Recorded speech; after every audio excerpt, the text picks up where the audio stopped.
Welcome back, Truth Seeker. It is Sunday, November 3rd, 2019. Going to review the big sporting events this weekend from college to pro, football, I guess baseball's over, basketball, hockey, UFC, even talk a little horse racing. And want to start off by sending a shout out to Big Al down in Arizona. For people who listen to the TFR radio program, he's been a caller for years, very passionate caller. Oftentimes, the two gentlemen call in from New York, and then Al from Arizona calls in right behind him for whatever. There's always a synchronicity between those callers. But in the last couple of weeks, Al put together a parlay for $25 that paid $2,500, and just this week put together a parlay for $5 that paid almost $3,000. And again, that is the beauty of this knowledge. Al's been following me since LeBron came back and won the NBA Finals, coming back from down 3-1, where we said that year, LeBron's going to come back and win it on the real King James's birthday. And we helped a lot of people make a lot of money that year. A lot of people have been following ever since then, including Al. And Al's made, a lot of nice extra grocery money in the time he's been following this work, and so has everyone who's followed this work. There's an industry right now dedicated to attacking me and trolling me and slandering me. A giant Rationale wiki page was written about me that's mostly targeting my work on sports, calling it kooky. Nobody who follows what I do thinks this is kooky. And a lot of people are paying their bills off this knowledge literally. I have people that are now just following this work and trust me, I don't want to advocate for gambling, but there's literally people who are following this work and making a living just off doing this. And again, this knowledge pays. And what Al's figured out and what we've been showing is how simple it is to call the UFC. It's just like the big event this weekend, Nate Diaz versus Masvidal. Masvidal is about to turn 35 years old. He was going for his 35th career win. What's Nate Diaz equal in the most pure cipher? 35. And he put together a bunch of UFC fights with reads just as simple as that. Plus, he took my advice on the Nationals beating the Astros in the World Series, and he put this parlay together when they were down 3-2 because you could get odds at nearly 6-1 at that point. So that was what really multiplied his $5, plus all the fights hit too. And again, every single sport is scripted by this knowledge, and the reason that is because of the people who control the world of sports, which isn't hard to see. Who runs the UFC? A hardcore Zionist. This knowledge of coding numbers into words comes from Jewish mysticism, Kabbalah. And if you look behind the curtain, it's not hard to see who owns the majority of sports teams, who controls the majority of sports leagues. The same people who run your nightly news and contrive all their headlines this way. And anyway, when you have this knowledge, let me just say this actually. If you gamble and you gamble without this knowledge, you're a fool.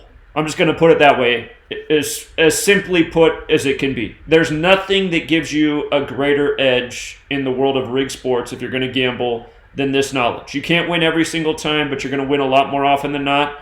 The people who've been following me, we've been on fire since the end of July. Almost every day has been a winning day since the end of July. And, even over the period of time, over all the years, we've dominated. But, we're getting better and better is what I'm saying. So congrats to Al. Very cool. $5. Al's a guy that works a 9 to 5, so the extra money is helpful to him. Before we get into this, I just want to play this clip. Larry Johnson, former NFL running back, who's been speaking out against the NFL and its rigging and its agenda to feminize men, which is part of a larger agenda. He did a recent interview, and he spoke briefly on the community of people that are putting out Gematria knowledge. And I just want to play this clip real quick and listen to what he says and then give some feedback on this. So let's play this clip. I'll respond, and then we'll get to the rigged games this week. And there's one thing I do love is like the guys. I'm horrible at math, so the guys do the gematria with the football games and all that. I love the guys that do that with the sports thing. I'm like, I look at them in awe. Like, how do you figure these numbers out? But they do it and they show them to people, and that's why I think in the NFL and most stadiums, you see the numbers and ticket prices and all that is going down. That is why you see this whole effeminate agenda coming around with NFL, because they need to fill those seats. That's why you see guy cheerleaders now. They need to fill those seats. They need to be gay friendly so people can just buy and buy and buy. And even if they're streaming at home, they're still adding money to the program. So, and people are like, why are you saying this? You used to play. I'm like, yeah. I said, me speaking about this really goes against me. Like, my annuities and my portfolios in the NFL. It's under the NFL. So if they go down, my stuff goes down. But I feel like you guys' souls mean much to me. So you can see the bigger picture. So you don't have to argue with Wednesday at 3 p.m. with a fan that's a Patriots fan. Y'all guys cussing each other out. And it's not even. It's just all scripted. Like, you want me to say, it's like, I can't tell you if I was scripted when I was playing it, because I'm underneath that matrix where I'm just running my plays. But when you look at it outside of it, you see these calls that are being called don't make sense. You see the penalties that are happening. Like, I want people to detach from making NFL football their idol and worshiping it all the time. I'm not trying to get people to pull back a little bit and see the bigger perspective of it. And I love that you do it against your own interest. I mean, because that's the thing about everybody right now whose voices are rising. It's that we're not speaking, we're doing this for humanity, right? So it's like, and it certainly doesn't serve, what I'm doing certainly doesn't serve my interests with my career. You know what I mean? That's not, but it's bigger than you, right? It's bigger than me. And that's how you identify if someone's in their sort of Christ axiom, or in the satanic axiom of do as thou will, or it's do unto others. I'm doing this for the collective, for others, for humanity. And I can see the same thing about you. And just what you just said, it's not exactly to your own benefit, what you're doing. Okay, so first of all, Larry Johnson, I love that he's speaking out. I love that he's bringing up Gematria. But yes, the league was definitely scripted when he was in the league, which wasn't all that long ago. For people who aren't familiar, Larry Johnson was one of the best running backs in the NFL when he was in the league, arguably the best. And he was in the league after Tom Brady and the Patriots and the Patriot Act in 9/11. And pro sports in the NFL has been scripted for even longer than Larry Johnson's been alive, or myself. So really appreciate it. And then I also like what they're saying at the end. They're choosing to do the right thing over their own financial interests. And for all the people who attack me in the last year because I opened up a Patreon and started charging for some of my work, and now people say I just do this for money. For all of you people who say that, you don't have a clue, okay? When I started doing this work, I could have just kept all the knowledge to myself and focused on my own business, which I had. I had a medical marijuana delivery business, which was very successful. Hundreds of customers, 2 full-time employees. Very good business. And it brought in a lot more than I make now. And all that business was destroyed November 15, 2014, shortly after I investigated the local high school shooting in Washington State where I was living, because, the police made sure to make a point and to destroy everything I had going, which they did. And, had I not chosen to put out this work, I'd probably be way further ahead financially. You guys think I'm making a lot of money now? I had, again, more money stolen from me in a single night. Not to count all the valuables and, literally over 30 pounds of ganja and a whole bunch of things. All sorts of grow equipment. A very expensive grow that I had to invest myself to build. Just everything sabotaged and stolen, I'd have to make what I make now on my Patreon for several more years just to recover what I lost in one night. Okay? That's the reality of the situation. So yeah, speaking out, it doesn't do any favors for you. I have a master's degree, a master's in teaching. I'm a school teacher. I can't teach anymore. Nobody will hire me. They won't hire me because of this work that I've done. Which, to me just reminds me that I don't belong in the education system anyway. I got out for a reason, because you're not really there to teach children. You're there to help socialize them. I got slapped on the wrist twice in my teaching days for things that I should have never been slapped on the wrist for. One time I got slapped on the wrist because I was coming into the school day early, hours before the day, and staying hours after every single day, and tutoring my own students as well as students from other classrooms. And I worked at a failing school in South Seattle, and other teachers didn't like that I was tutoring their students, coming in before school and after school to help them out. And, the principal told me that, Zach, I think you're doing a little bit too much. Really? At a failing school? And it just reminded me, that this is a joke. The other time I got slapped on the wrist was for teaching children about Martin Luther King's speech, A Time to Break Silence, which he gave April 4th, 1967, exactly 1 year to the day of his assassination. And I was told to just keep it at, the I Have a Dream speech, which is the speech that everybody knows, but compared to A Time to Break Silence, it's meaningless. Literally. Even Martin Luther King Jr., if he was here, he'd say, yeah, beyond Vietnam, A Time to Break Silence, that's the speech that everybody needs to know about. That's the speech that no one knows about. But anyway, and I didn't get into this work to expose sports either. I got into this work to expose the federal tyranny we live under, but I always realized that sports was part of the whole agenda. Again, 9/11, Patriot Act, Patriots, it's not hard to see how it goes. You watch NFL football, they're advertising military to you the whole time. Back in the days after 9/11, Terry Bradshaw would be on every weekend making comments about the people with the conspiracy theories about 9/11. You could just see how closely it was all related. But anyway, for investigating those things, I found this knowledge of Gematria, which comes from Kabbalah, the language of the Cabal. And once I learned the language, I saw how they were using it for the sports games, Just like this, if you have this knowledge, you realize the same numbers coded all over the news stories for a day, they're often the same numbers that show up all in the ball games. It's very repetitive. Like 26 was a big number in today's date numerology. How many football games ended with a score of 26 today? The Steelers kicked a 26-yard field goal to get their 26th points to win the game. And it's the same thing day after day. And then if you go through the news stories, you see the news stories are all coded out with the same number. So anyway, let's just go through.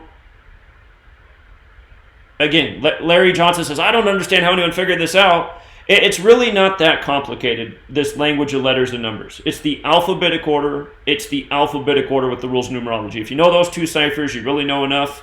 Those are the ones I primarily taught for 3 years. Those are the ones I caught on to everything with. And when I first began this research, I took the time to write things down by hand until I had it all stuck in my head. So that if I saw a word on the screen, I didn't need a calculator or pen and paper. I could just add up the word right on TV.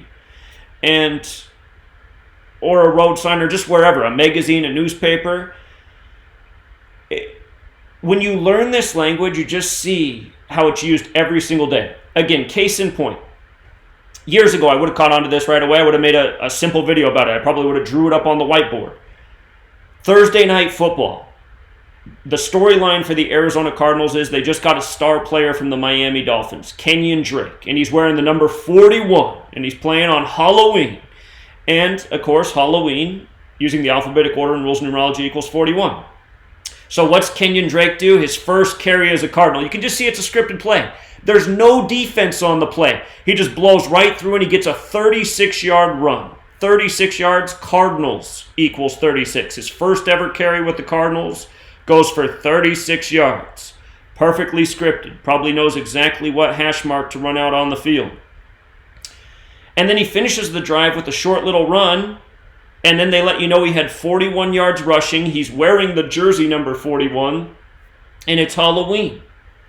And when I first started this work, I just made simple observations like that. But then I just kept keeping track, and I was like, wow, this is actually how they're scripting the outcomes of the games, too. This is how they're foreshadowing the winners.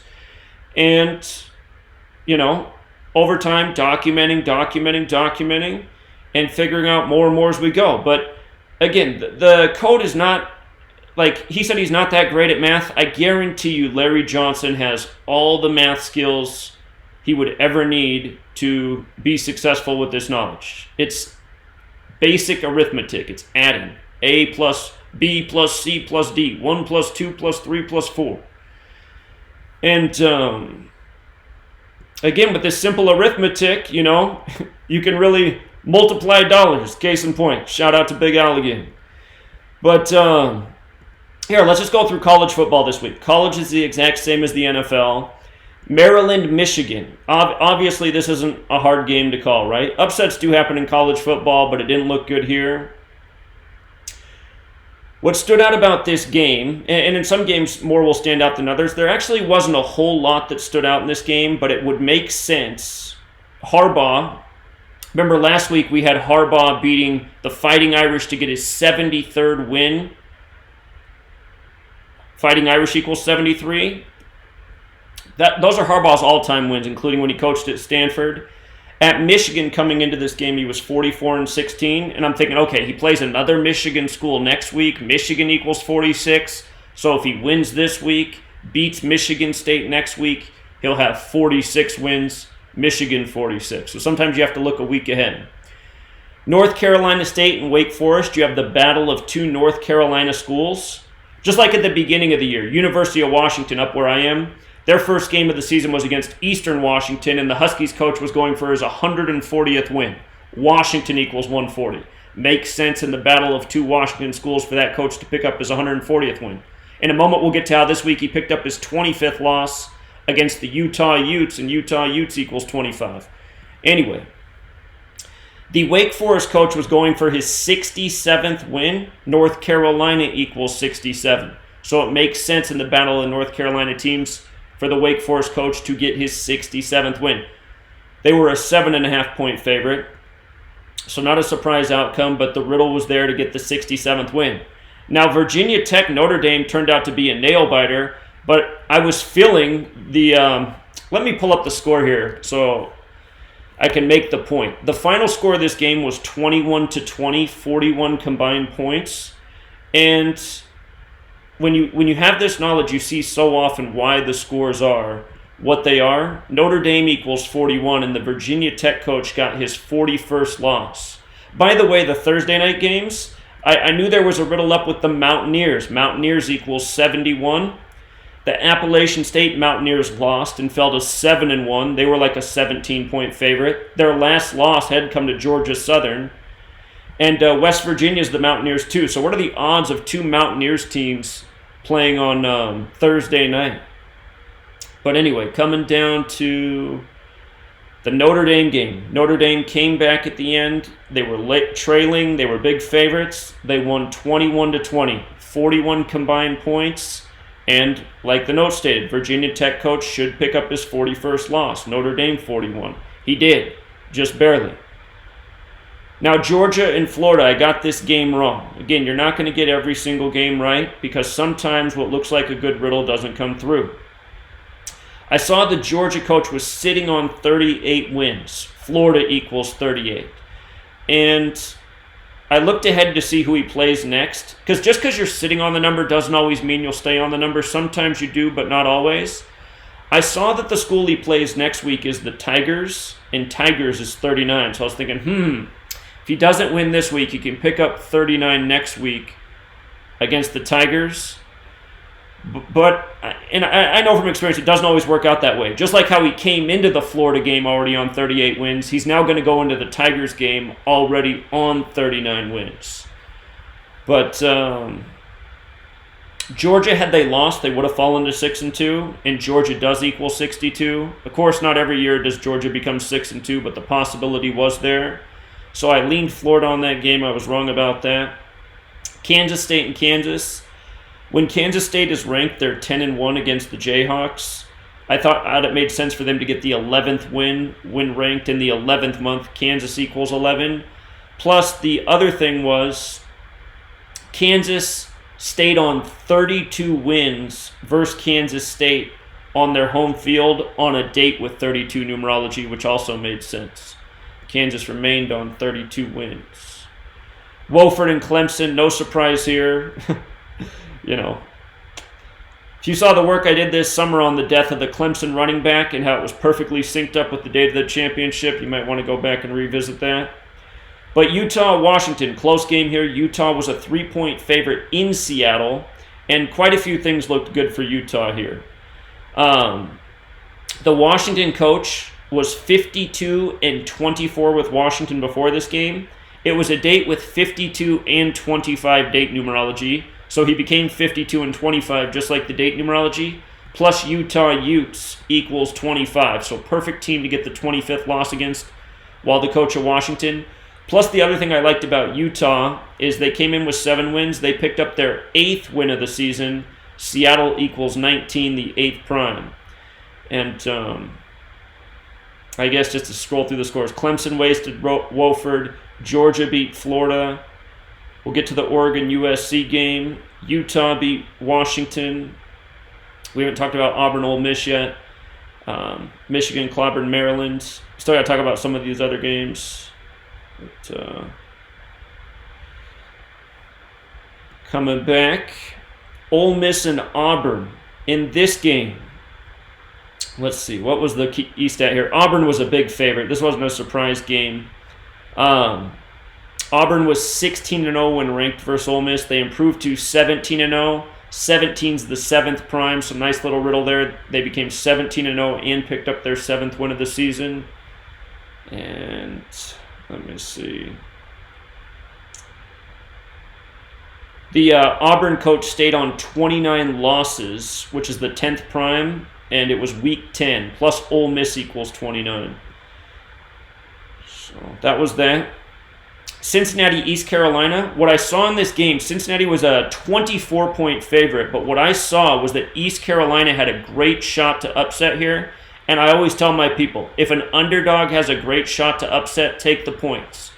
So East Carolina narrowly lost this game, I believe, in overtime, so they definitely covered the spread. For people who don't know how to read spreads, it's actually really simple. See how it says Cincinnati negative 24? That means Cincinnati's a 24-point favorite. So if East Carolina loses by 23 points, they cover the spread. If they lost by 24, it would be a push. You'd get your money back. If East Carolina lost by 25 or more, you would lose the bet. But East Carolina had a decent riddle here to upset Cincinnati, and they nearly did. This was the 23rd game, which is the 9th prime number. East Carolina was 13-9 versus Cincinnati, so they had a chance to stay on 9 losses. They also had a chance to pick up their 10th in week 10, which they did.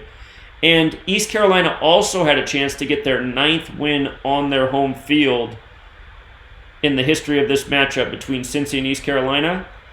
Plus, if Cincinnati had lost, they would have been 6-2, and Connecticut equals 62. That's who they face next. So East Carolina looked like a decent upset play, and with a 24-point spread to cover, I mean, that's a lot of leeway. So East Carolina covered. SMU, they're the Mustangs. Mustangs equals 102. This is their 102nd season. They got off to an 8-0 start. SMU equals 8. When you flip the alphabetic order around, it equals 19, which is the 8th prime. So in light of SMU having that double connection to 8, wouldn't it make a lot of sense if Memphis got their 8th win of the season versus SMU? And that's exactly what they went on to do. Memphis, where are they at? They won 54-48, 102 points. Mustangs equals 102. Again, it's the Mustangs' 102nd season. 102 combined points. And there was a few other things besides just the 8. Let me see. Memphis became 5-2 at home versus SMU on a 52-date numerology. That was another thing they had going. And let's see. The SMU coach stayed on 52 losses. And yeah, so, you know, again and again, when you decode these games and you look at the numbers, you just see how often they show up. Final score, box score, it's just same thing week after week after week. And, 102 points, a lot of points in a football game. Now, Oregon USC, this was the 60th game between these teams. Oregon had a chance to improve to 6-0 in the Pac-12. Oregon Ducks equals 51 and 60, so there was a chance they could fall to 5-1 or improve to 6-0. It was the 60th game. That riddle was right there. But I was filling the upset narrative with USC because I saw the USC coach could get his 38th win. Oregon equals 38, USC equals 38. He didn't get it. He stayed on 37 wins. The game was in Los Angeles. Los Angeles is 37, so it does make a little bit of sense that he stayed on 37, but it was the opportunity for him to get his 38th win over Oregon, so I bid on that. And it was close for a while, but Oregon, I think, blew him out at the end. Yeah. Oregon went on the onslaught right before the half started, so it got out of hand. So wrong about that one. And Boise State, San Jose State. In this game, I saw a potential upset narrative for San Jose State. And again, a lot of times underdogs, when they have a good riddle for an upset, they won't actually upset, but they'll cover. So Boise State was a 17-point favorite, and they won by 10. So if you took San Jose State with the points, you won the bet. And what I saw in this game, let me see. We saw that Boise State could win their 8th straight game. Streaks of 8 have been huge in football this year, so that did happen. I also saw that the San Jose State coach could get his 27th loss. Broncos, they're the Boise State Broncos. Broncos equals 103, the 27th prime. Earlier this year, Aaron Rodgers got his 103rd regular season win over the Broncos. Anyway, there were some things there that looked good for Boise State, but what was it again? The Spartans, the underdog team, had a chance to improve to 5-4. Spartans is 54. They had a chance to improve to 2-3 in the Mountain West Division. Boise's 23. And Boise played the Wyoming Cowboys next, which equals 62. Had they been upset, they would have gone in 6-2. And again, just week after week, I notice when an underdog has a shot at an upset, it's worth it to take them with the points because so often they cover and sometimes they do upset. If they have a really great narrative to upset, that's where you want to take them on the money line to get the big payout. And what's nice is those kind of risky games, you don't have to bet a lot on them to win. It's just like the gentleman who bet $5 and won $3,000. With this knowledge, you don't have to bet a lot to win a lot. Because if you can find a bunch of really good narratives and parlay them together, that's how $5 can turn into $3,000. So that was that. And then we'll talk some NHL, NBA, and NFL as well. And here, let me pull up these scores. We'll do hockey Saturday. Look at all the love NHL gets on ESPN. I mean, look at all the things it's under. You have to scroll down so far. Analytics, like, what even is that? CFL, chalk. I mean, what is this stuff? Cricket, esports. It is just way down the list, NHL. Man, NHL is not getting any love. All right, so for the NHL notes, oh yeah, that's the ESPN NHL page. It has music and sound. It's the only page of that does. I don't know what's up with that. So what I wrote, because oftentimes in the world of rig sports, there'll be a theme for the day that's connected to the date. So November 2nd, yesterday, Saturday, it was the day leaving 59 days left in the year, and prime numbers are really important. 59 is the 17th prime number. So I wrote in the notes, 17 points could be a theme today. And then I wrote this update after the first 2 games were played. There were 2 early games that were 2 huge upsets. And if Victor's out there, shout out to Victor. He won big on both these. But the Penguins were big favorites at home. But notice, if the Penguins lost in overtime, if you lose in overtime, you get 1 point. So if the Penguins lost in overtime, they were going to have 17 points. And the Penguins, they lost in overtime. So they got to 17 points, right? And then the Rangers-Predators game, Predators were monster favorites. Negative 250. That means you have to bet 250 on the Predators to win $100. You'd probably have to bet, if you bet $100 on the Rangers, it would pay over 200, right? So Anyway, what stood out about this game is Nashville was 5-8 at home versus the Rangers. They actually had a losing record at home to the Rangers, and they lost. They became 5-9 at home to the Rangers on the day leaving 59 days left in the year. And there it is right there. Rangers beat the Predators 2-1.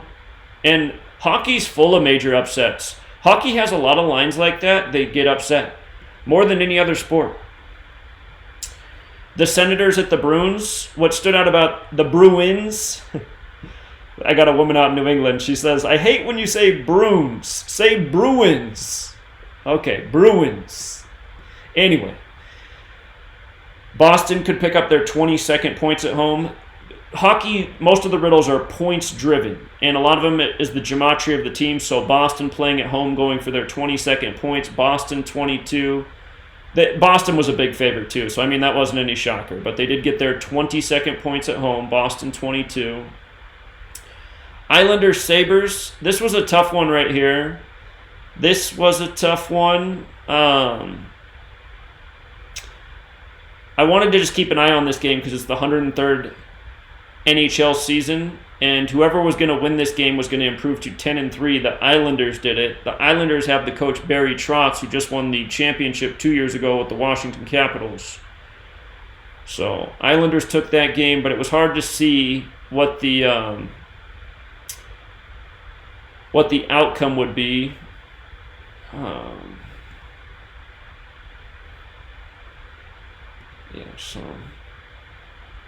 The Red Wings and Panthers game, the Red Wings were a major underdog on the road to the Panthers, and not every major upset's going to come through. The Red Wings would have had a chance to get to 5-9. Had the Panthers lost in overtime, they would have had 17 points. But the thing that really jumped out to me about this game in light of the Panthers being such favorites, and really this line didn't make any sense. So, like, if Vegas is going to make a team that's barely better than another team that big of a favorite, they're probably going to win the game. And with that thought in mind, I was like, okay, if the Red Wings lose, they'll be 2-6 away. Panthers is who they're playing. Panthers is 101, the 26 prime, like 2-6. So that made sense. The Maple Leafs and Flyers. Maple Leafs were going for their 17th points on the day where it looked like 17 was the number. And the Maple Leafs, they did pick up their 17th points in this game. They won in a shootout. 17th points. Devils at Hurricanes. Another big upset here. I was wrong about this one, though. I thought the Hurricanes would handle their business here and become 7-1 at home because Devils is 71. But they actually lost this game. So hockey's full of upsets. Devils became 3-5 on a score 3-5. Carolina equals 53. Hurricanes 53. Devils equals 26 and 35. The Flames and Blue Jackets game. If the Blue Jackets were going to lose, which they did go on to do, they were going to fall to 3-4 at home. Flames is 34. Flames is also 56 and become 5-6 for the season. That is what they did. Here, we got a call here. Let me see. What's up, caller? What's up, brother? How's it going? What's going on, man? Good. You should give yourself more credit for that Toronto-Philly game. You said if they lost in OT, there's your 2-2-3 number. Oh, yeah, that is true. The Maple Leafs Flyers game, I pointed out that if Philadelphia lost in overtime, they would have 223 points in the series. And 2-2-3 shows up with Philadelphia all the time in sports. Just like when Brady lost in the Super Bowl to Philadelphia, he stayed on 223 wins, and he got his 65th loss. Philadelphia's 65 and 2-2-3. But, yeah, Philly did lose in overtime, so they did get to 223 points in the series. Yeah. Good reminder, Chris. Yeah, I wanted to make sure that you give yourself credit there. And it was funny. I think it went 8 rounds in OT, if I'm not mistaken. What happened? I think it went 8 rounds in the shootout. Oh, okay. Yeah, that was pretty funny. Islanders, Oilers, Stanley Cup, Colts, Super Bowl. All right, I'll remember you said it. Yep. Oh, check your text, by the way. I sent you a lot of them. Okay. Back up my saying. All right, man. Zach. All right. See you. Okay. So, yeah. And, again, the notes I write, I mean, you can see a lot of the games that are probably going to go to overtime and end in overtime because of the numeric rituals. So, called some very specific things over the years about sports. Anyhow, the Flames, though, they were one of the teams that had they lost in overtime, they would have been on 17 points. So that game was a tough one because you could see how the Blue Jackets record would be perfect with a loss. Flames had a chance at the 17 points. That's why some games you just got to be careful. The Canadiens and Stars game, what stood out about this game is, so if you don't know how to read hockey standings, the 7 is the wins, the 4 are the losses in regulation, and the 2 is the losses in overtime. So if you lose in overtime or the shootout. So the Canadiens are essentially 7 wins, 6 losses coming into the game, right? So if they lose, they'll have 7 wins, 7 losses, and Stars equals 77. Plus, they go on to play Boston next. So if they get to 7 wins, 7 losses, it's perfect to go into Boston, which equals 77 as well. And that's what they did. They lost the game. They lost 4-1. Dallas equals 41. So,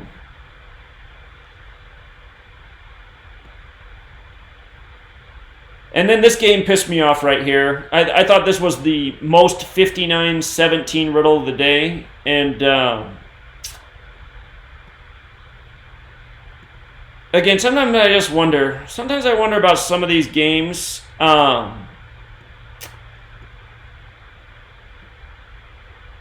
Had the Wild won, they would have improved to 5-9, again on this day, leaving 59 days left in the year. Blues equals 59, Minnesota Wild equals 59, and we've already tracked a number of 59 and 17 patterns that have hit with the Wild throughout the season, so I thought this one was just a gimme. I thought the Wild would get to 5-9 here.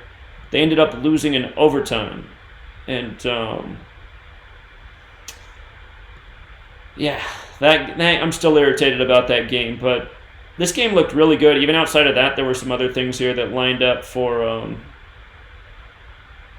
the Wild. So, anyway, the Avalanche and Coyotes. Coyotes looked golden in this game. Both teams were going to be 8-4 if the Coyotes won, and the Coyotes would get their 17th points. Avalanche equals 59, the 17th prime. So, this game, Coyotes cruised. They won 3-0. I believe Coyotes equals 30 as well. And again, for all the people who criticize, I don't believe it because of all these ciphers. Again, it's because you don't decode sports. But Arizona, 84-42. Notice both teams became 8-4. And then with regards to the 42 piece, Avalanche fell to 4-2 away. Coyotes improved to 4-2 at home. You see? And I'm pretty sure that Coyotes, let me check. I think it equals 30, like the score. Yeah, Coyotes is 30, and then you get a 3-0 score. So, that game was golden. Jets and the Golden Knights. Golden Knights were on 17 points. There was a chance they could stay on 17 points on the 59 date numerology, 59 the 17th prime. And they ended up losing in overtime, so they got to 18 points, which also makes sense because Vegas equals 18. They call them the Vegas Golden Knights instead of the Las Vegas Golden Knights. But that one was still a little bit tricky because had the Golden Knights won, they would have got their 9th win. Jets equals 9. So, again, some games are a little bit murkier than others. The Canucks and Sharks looked great. The Canucks could get their 20th points in San Jose. San Jose's 20 in the most pure cipher. And the Canucks rolled right over the Sharks, picked up the 20th points. Caller? Hey, Zach. Yeah? Hey, okay. I keep hearing you pick the Jets today. Is that true? You're talking about NFL, New York Jets. Yes, the New York Jets. I was wrong about that game because I was following all the streaks at 8. The Dolphins could have lost their 8th straight. Okay, I'll give you a clue about today and why the Dolphins actually won that first game. Well, like I said, what did I say yesterday on the live stream? I said that this is the first streak of 8 I could really see getting beat this year because it would make sense if the Dolphins rookie coach got his first win over the old Dolphins coach, Adam Gase. True, but there's also an astrology connection with today's date, Mars. Because today is 11/3, and 113 is the 30th prime number. Right. And 30 is connected with the Gematria of Mars. Okay. And Mars is connected with Ryan Fitzpatrick because he's born in the zodiac of Scorpio. And Scorpio, the ruling planet for Scorpio is Mars. So today would have been, if you looked at it that way, that was an easy pick for the Miami Dolphins. Okay, that didn't sound like too easy of a connection, but all right, appreciate it, man. Okay. So, all right, the Blackhawks and the Kings game. Let's see. The Kings, they got to 5-9 in this game, and had the Blackhawks lost in regulation, they would have been 3-7. Chicago's 37, Los Angeles is 37. So overlap numbers are really good. I think Chicago actually lost in overtime, though. Yeah, so they didn't fall to 3-7 in that game because they lost in overtime. But let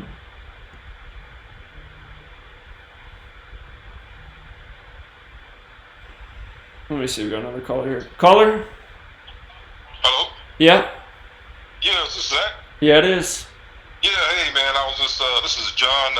I've been watching your work for the past couple of years, and yeah, man, glad to call in and talk to you about that Wild game, man. It was crazy. I sat there and watched it, and I think you're right about how some of these games, I think they get a call from Vegas or something, man. Because I sat there and watched it.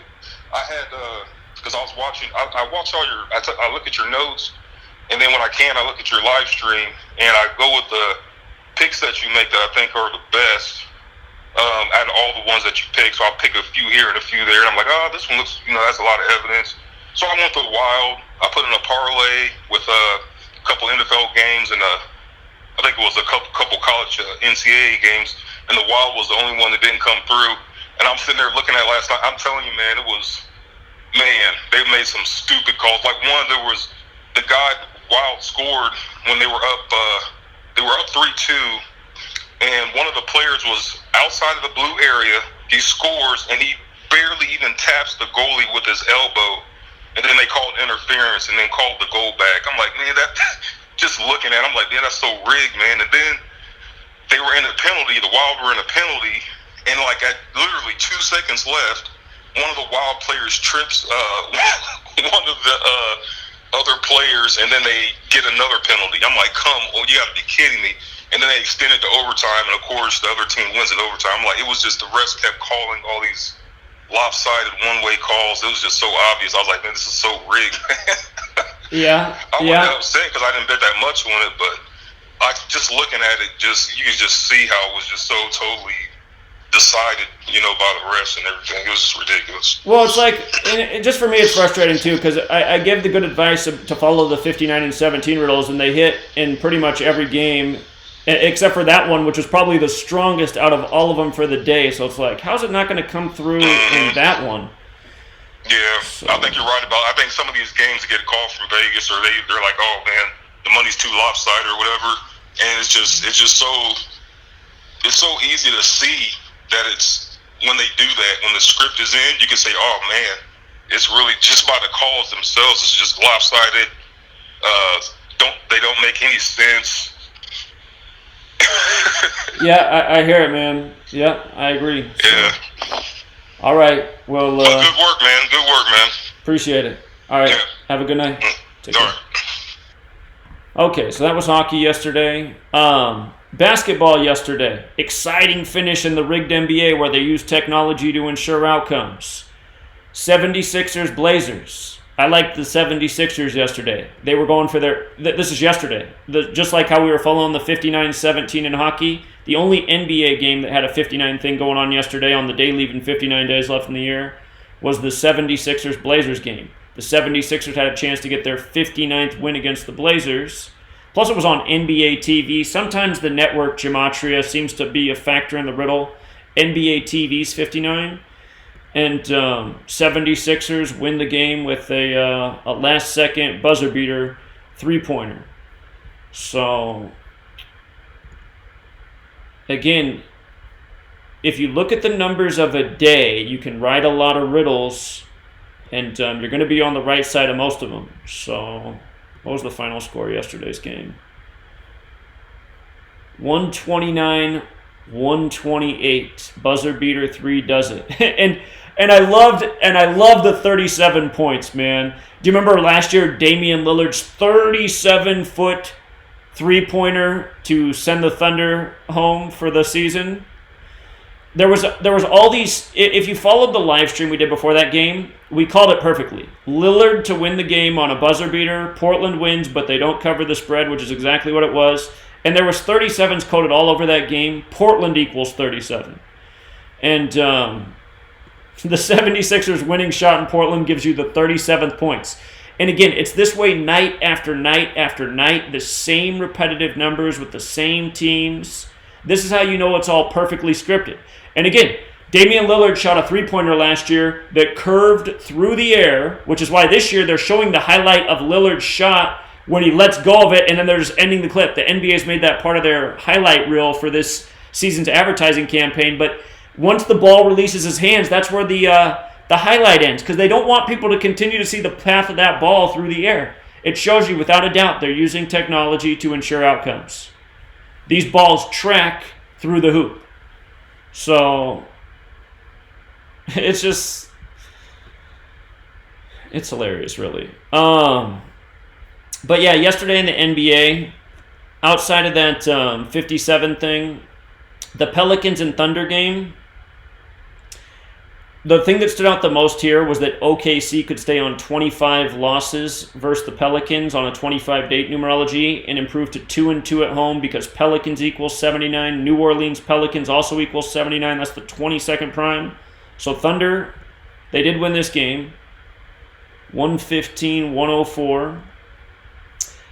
The Nets and Pistons game, this one right here, the Nets in 13 is a number that plays a lot. Brooklyn equals 41, the 13th prime. Nets equals 13. Had the Pistons lost, they would have been 1-3 at home. I was leaning that way. Pistons could have fallen to 2-5 on the 25-date numerology as well. But Pistons won that game. Nuggets and Magic. Had the Magic won this game, both teams would have been 3-3. Magic's 33. So that one wasn't so. The Raptors and Bucks. The Bucks had a chance to pick up their 52nd win versus the Raptors on the 52-date numerology. They did get it done there. The Suns and Grizzlies game. The Suns played the 76ers next. 76ers equals 42. If the Suns won, they were going to be 4-2. And let's see. Thunder won, Pistons won, Nuggets won, Bucks won, Suns won. And let's see. The Timberwolves and Wizards game. The Wizards were on 25 losses as well, but they ended up losing again. They had a chance to stay on 25 on the 25-date numerology. So there wasn't a whole lot of clues on the board in that game. Hornets and Warriors. Warriors, they can't get a win at home. So, rough season for the Warriors. But the strongest riddle was just the 59 connection because that was a strong number with the date. So that was the NBA yesterday. NHL today, Sunday. Capitals, big favorites at home versus the Flames. What stood out about this game is that if the Flames lost, they were going to be 8-7, and they play the Coyotes next, which equals 87.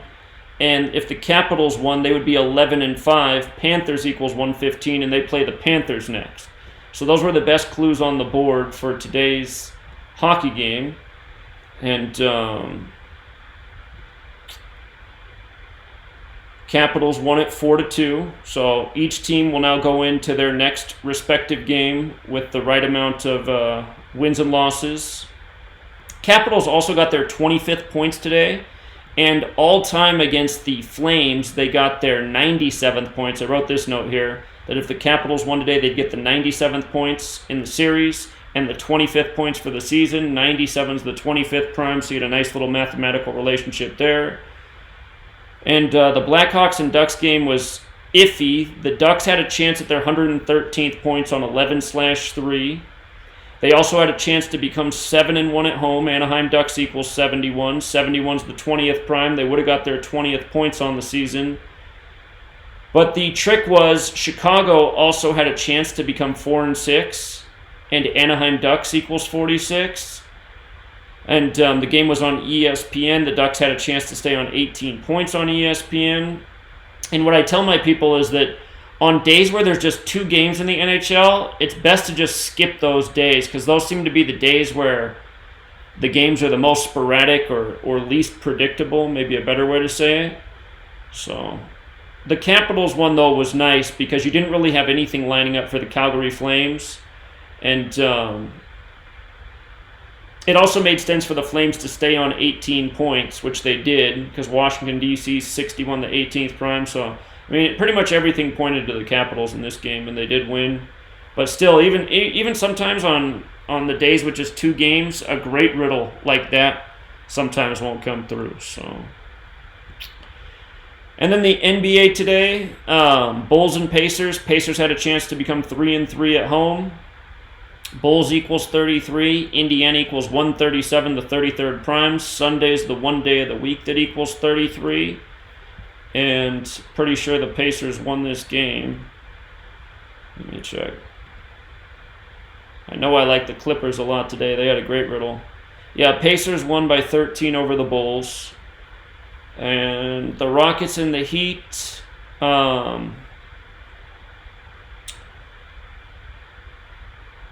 This game.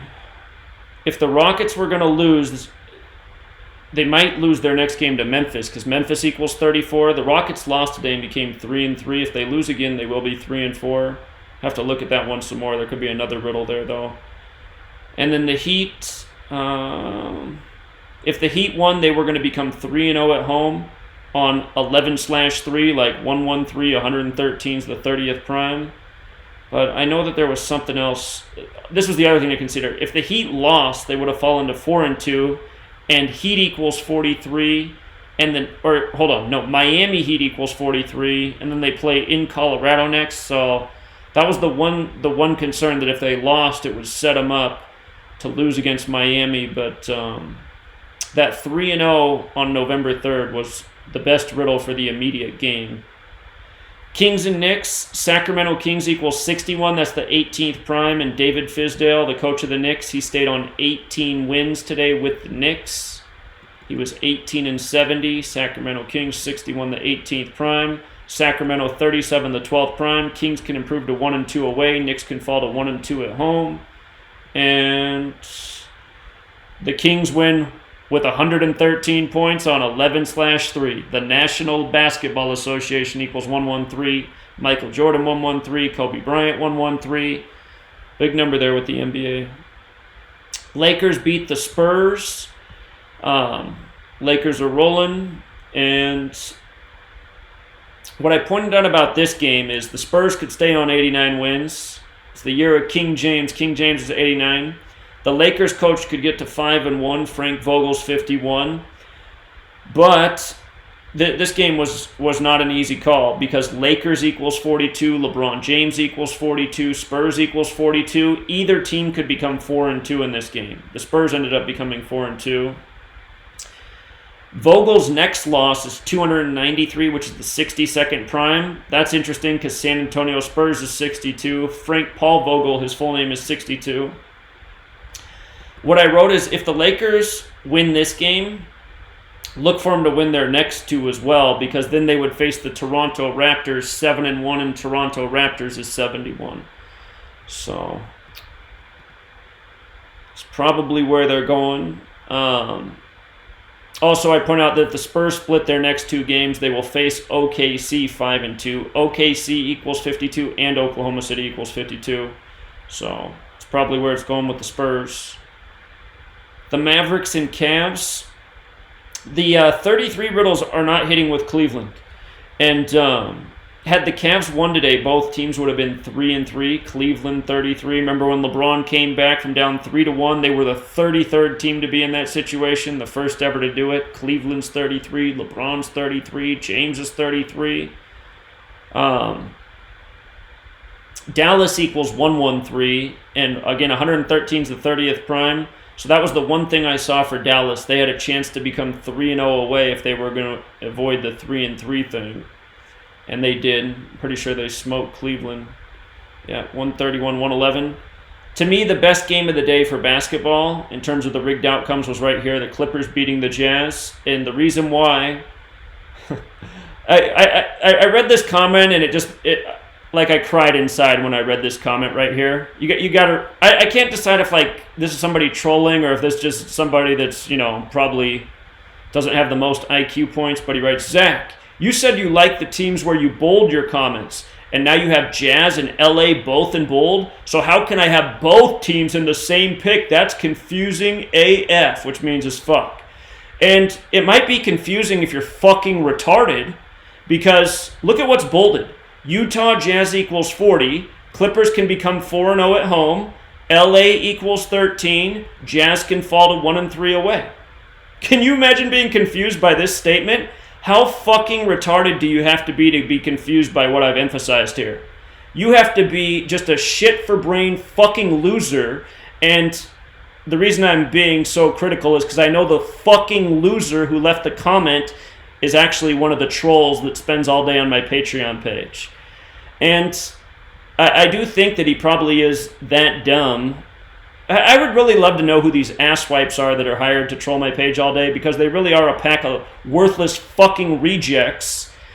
But they probably are dumb enough to actually be confused by something that isn't confusing at all. Utah Jazz equals 40, Clippers can become 4-0 at home, LA equals 13, Jazz can fall to 1-3 away. That's confusing as fuck. Yeah, if you're fucking retarded. So here it is after the fact for you. Clippers 4-0 at home, Jazz 1-3 away. Not all men are created equal. I hate that phrase. Not even close.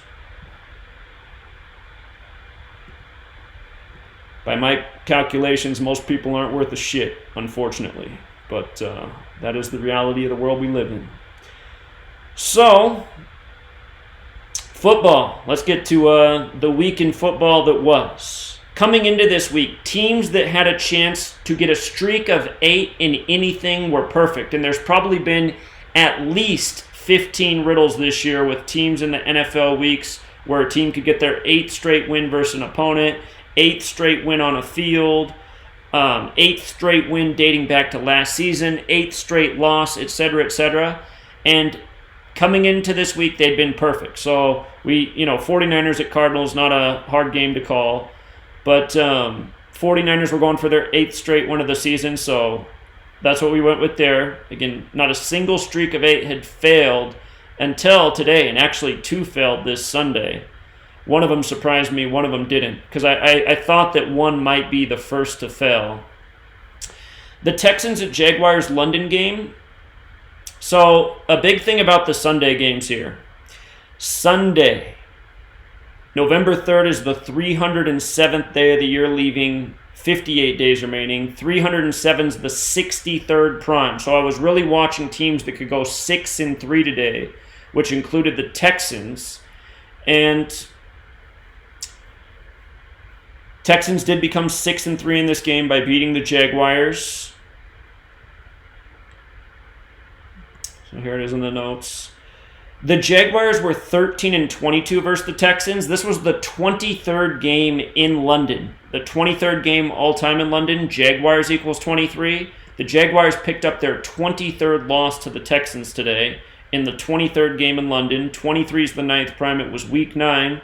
The one thing the Jaguars possibly had going was winning and becoming 9-9 when they're the home team versus the Texans.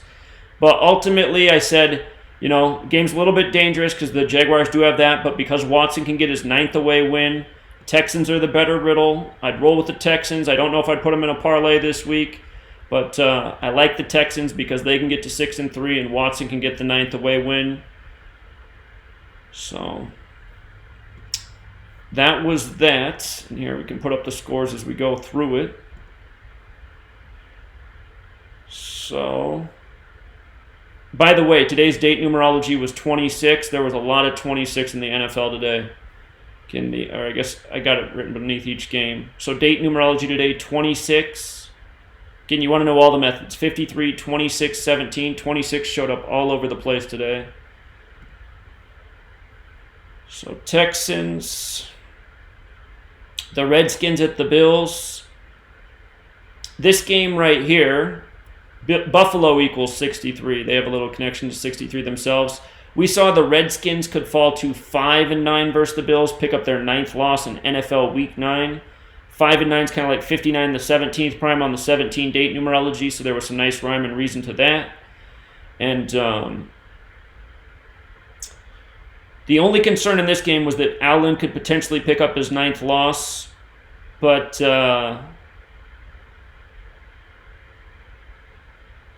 you got to go with the good defense at home.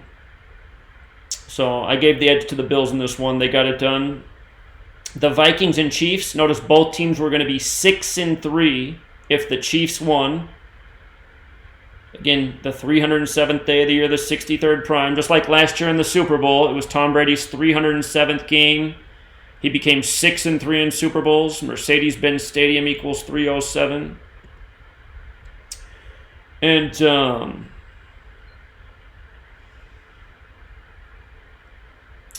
let's see. Cousins had some things that could have been favorable for him.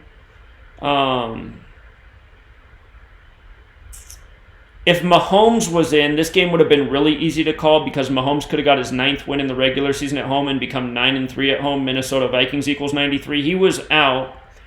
But Andy Reid, the coach, he was going for his 201st win. Minnesota Vikings equals 201. And again, this is why you got to know all the ciphers. It's just like the other week, one of the easiest calls in the NFL was the Vikings beating the Lions because the Lions became 2-3-1 against the Minnesota Vikings by losing. But Minnesota Vikings is also 201. And this week, Andy Reid got his 201st win by beating the Vikings.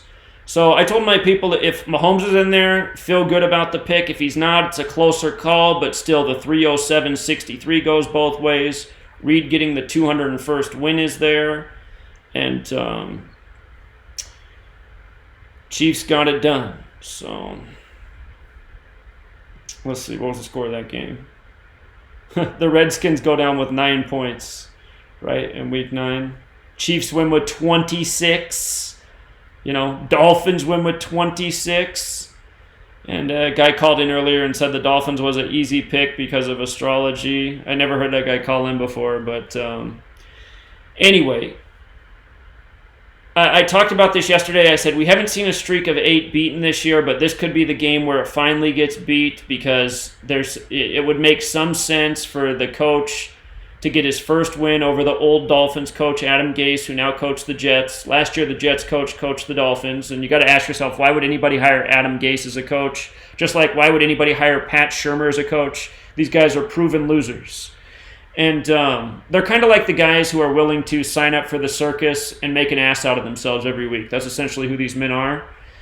But the other thought I had about this, the coach for the Dolphins winning, is by becoming 1-7. Again, 59 is the 17th prime. Negro equals 59. Slave 59. Blues 59. Rasta 59. If you watched the last game the Dolphins played on primetime against the Steelers, they kind of while the Steelers were kicking the Dolphins' ass, they went on about how he grew up as a poor black kid and just kind of giving you that whole spiel. Anyway, the stuff is really disgusting when you pay attention and realize what they're doing. The way they were explaining it is his team was getting the ass kicked. It's kind of just like over the years how the NFL built up the stereotype that, black people are great athletes, but they're not typically the best quarterbacks. And a lot of fans believe in the stereotype that, yeah, they're great athletes, but they don't have the intelligence to play the position. And that's kind of what they were doing with this black coach of the Dolphins. So anyway, he becomes 1-7, and I have no doubt that that's all part of the sick racial by the numbers narrative. Just like how the only 2 black quarterbacks to ever win a Super Bowl, Both played for Washington teams, the Washington Redskins and the Washington Seahawks, or the Seattle Seahawks. Washington's the 42nd state. Russell Wilson won with the Seahawks. Seahawks equals 42. When Doug Williams won with the Redskins, they scored 42 points. Of course, the N-word equals 42, slavery 42, February 42, number stamped all over Black history, along with 59, just like how February ends on the 59th day of the year. So anyway, Dolphins did beat the Jets. 26 points on the 26-date numerology. Talked about how the Jets might stay on those 54 wins as well. Since Jets equals 54, it's the year of Super Bowl 54. Miami's hosting Super Bowl 54. So I'm not shocked about this one. It's just I couldn't go against a streak of 8 because they were perfect this year. The Bears and Eagles, again, Trubisky stays on 18 wins. I've been talking about how we might not ever see Trubisky win again. Bears equals 18. He's stuck on 18 wins. And guess what Carson Wentz got this week? Carson Wentz got his 18th home win over the Bears. So Wentz getting that 18th win with the Bears was the call. And the Bears fell to 2-6, kind of like 26 with the referee Rolstand in Philadelphia. Philadelphia 101, the 26 prime. The Colts and Steelers game, Steelers equals 113, right? Today's 11/3, 113. And there was a chance the Colts could fall to 5-3 today on the 53-day numerology. Again, the Steelers went on to win with 26 points. They kicked a 26-yard field goal to get their 26 points. Scripted from the final score to the box score.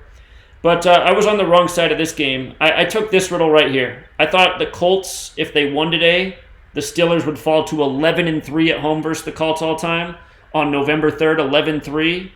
So that looked like the riddle to me. There were some concerns here. Again, the fall into 5-3 thing.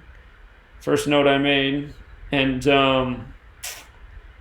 the other big concern was that the Colts coach could get his 9th loss in the regular season in Week 9 because the numbers often play hard with the week. So, let's see. Mason Rudolph became 3-1 at home. Steelers equals 31. And the Colts fell to 3-4 with the ref, kind of like 34, the 9th Fibonacci number. So I thought that 113 was going to come through, but it did not. Now, this game was one of the best riddles of the week, Titans at Panthers. Look at how perfect this is. The Panthers became 5-3 on the 53-date numerology. Carolina equals 53, but not only that, their quarterback, Kyle Allen, it was his 241st day of his age. That's the 53rd prime. So how's this riddle not going to come through, right? How are the Carolina Panthers not going to become 5-3? Get my camera unfroze. I'll bring it back. Again, Carolina 53. They improved to 5-3 on the 53-date numerology in Carolina on Kyle Allen's 241st day of his age. I mean, this one of my smart follower. He won good on the Texans game this morning. He said, "I'm taking this money and I'm putting it all on the Panthers." That's my favorite riddle today. And you know what? It was my favorite riddle today too. The Panthers. I mean, that was just like an indestructible riddle. So. Panthers rolling. What's up, Michael? Hey, Zach. How's it going, man? It's going all right. How are you? Not too bad. Hey, quick question. Is there? I know we talk about the numbers and stuff. The Skull and Bones 322. Is there any relationship between like the 322 and 93? The Saturn number. Not that I know of. I didn't know, so I figured I'd ask you because I thought maybe there was some type of relationship with those numbers, but I wasn't sure, so I wanted to call. All right, yeah, not that I'm aware of. Okay. All right, see you, man. Okay, and there's other things about the scores, like the Eagles win with 22 points. Eagles equals 22 in the most pure cipher. The Bears fall to 2-2 away against the Eagles and 3-5 on the season. Chicago 35, Eagles 22. Eagles win with 22 points. They improve to 5-4. Fly equals 54. So 50 combined points. And And if you saw the Steelers-Colts game today, what happened at the end of the game? Vinatieri purposely shanks the ball. Nobody that's paid millions of dollars to kick a football could ever possibly kick a football that bad. I could have brought my grandmother out, and she would have come closer to making the field goal. But the thing was, when the ball was snapped to be kicked, you could see that it was fine. The laces were away from... For people who don't know, when you kick a field goal, the guy catches the ball and he spins it because you don't want the laces facing the kicker, because when you kick off the laces, you don't get good contact. Ball goes the wrong way. Well, when the ball was snapped and he put it down, the laces were away from the kick. What did the guy do? You could see that he purposefully spun the laces right at Vinatieri. There's no way you're going to do that. There's just no way. You're paid millions of dollars. You practice this all week. It's already fine on the snap. Just leave it alone. He spins the laces right at him. And then the announcer catches it right away. Ooh, look at that. He put the laces right on him. Yeah. Anyway, look at the score. 24-26, 50 points. Pittsburgh equals 50. Steelers 50. Plus, again, 26 points on a 26-yard field goal on the 26-8 numerology. So... And then shout out to Darrell. His Raiders had a good riddle this week. Raiders were an easy call. Raiders improved to 4-4. Detroit equals 44. And they became 5-2 at home versus the Lions. Raiders equals 52. Who remembers the game years ago? The ultimate 52 riddle when the Raiders beat the Chiefs. Million penalty flags at the end. Then finally Derek Carr's 50-second pass goes for the winning touchdown to make the Chiefs fall to 5-2. I believe the Raiders got their 52nd win all time against the Chiefs on a date with 52 numerology. But Raiders in 52. Earlier this year when they beat the Colts, I forget if they became 5-2 at the Colts or they dropped the Colts to 5-2 at home versus the Raiders. It was one of the two. But 52 in the Raiders, always a good sign. And Bucs and Seahawks. Russell Wilson got a big symbolic win today. He got his 82nd win. Remember, Seattle equals 82. When Pete Carroll became the winningest coach in Seattle history, it was when he got his 82nd win. Wilson also got his 47th home win. Seattle's on the 47th parallel. Tampa Bay equals 47. So it seemed like a perfect Seattle ritual. Get the 82nd win and the 47th home win. Two big Seattle numbers. Seattle won by 6 points, so it was a push. What I did tell people, though, is I said I would take the Seahawks to win, but I said I'd put together a small parlay, like one of those where you bet $1 and try to turn it into $50 or $100. I said I'd do a small parlay with the Bucs because I said there is a chance that the Seahawks could fall to 6-3 today. I thought this was the 163 riddle that might not hit because, again, it's the 307th day of the year, the 63rd prime. Had Carroll lost, he would have got his 63rd loss with the Seahawks, too. But even that being there, I just felt like it was perfect for Russell Wilson. Most riddles are quarterback-driven, so... And just like I put out the video in the offseason, I said this will be a special year for Russell Wilson. His first game of the season is against the Cincinnati Bengals. He's from Cincinnati. Russell Wilson equals 54. Russell Wilson, for several weeks now, by all of the football media, has been talking about him as the player of the year this year.